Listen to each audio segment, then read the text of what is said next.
আসসালামু আলাইকুম। আপনি কি জানেন এমন দুইজন ওলি ছিলেন যারা আজও জীবিত বলে বিশ্বাস করা হয়? তাদের সম্পর্কে এইসব ঘটনা রয়েছে যা শুনলে আপনার গা শিউরে উঠবে। ইসলামের ইতিহাসে জিন্দা ওলি বা জীবিত ওলি নিয়ে অনেক কাহিনী রয়েছে। তাদের মধ্যে অন্যতম হলেন খিজির আলাইসাল্লাম এবং ইলিয়াস আলাইসাল্লাম। অনেক আলেমদের মতে খিজির আলাইসাল্লাম এখনও পৃথিবীতে আছেন। তিনি আল্লাহর বিশেষ বান্দা, যিনি মানুষের অজান্তে তাদের সাহায্য করতেন। অন্যদিকে ইলিয়াস আলাইসাল্লামকেও জীবিত বলা হয় এবং তিনি আকাশে অবস্থান করেন বলে বর্ণনা পাওয়া যায়। কিছু বর্ণনায় বলা হয় প্রতি বছর হজের সময় এই দুই ওলি একে অপরের সাথে সাক্ষাৎ করে। তারা কাবা শরীফের আশেপাশে মিলিত হন এবং আল্লাহ ইবাদতে মগ্ন থাকেন। এই ঘটনা মনে করিয়ে দেয় আল্লাহ তার প্রিয় বান্দাদের এমন মর্যাদা দেন যা আমাদের কল্পনার বাইরে।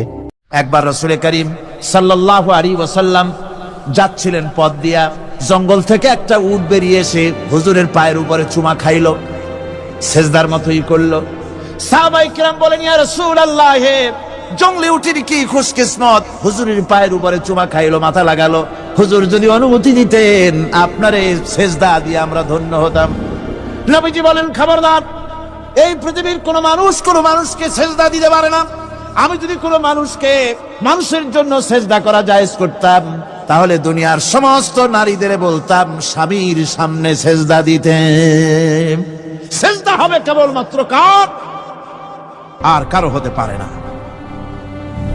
আমার ভাইয়েরা, মাছে গিলে ফেলেছে, মাছ পানির অথম তলদেশে চলে গেছে, মাছের পেটের ভিতরে জানলা নাই, দরজা নাই।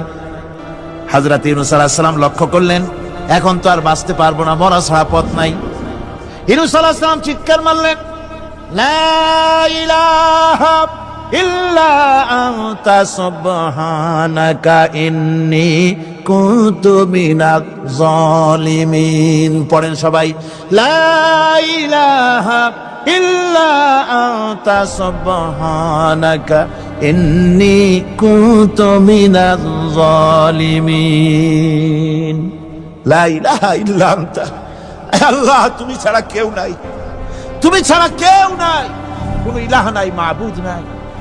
আমি তোমার পবিত্রতা ঘোষণা করছি, তুমি দয়া করে আমাকে বাঁচাও, আমি আমার নিজের উপর জুলম করেছি।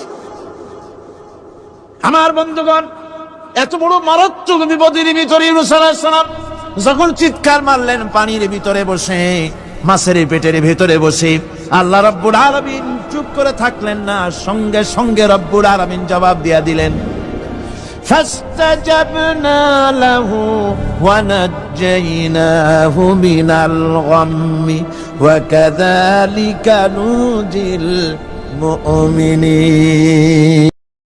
আপনি কি এই ঘটনা আগে শুনেছেন? কমেন্ট করে জানাবেন আর এমন ইসলামিক ভিডিও পেতে সাবস্ক্রাইব করুন।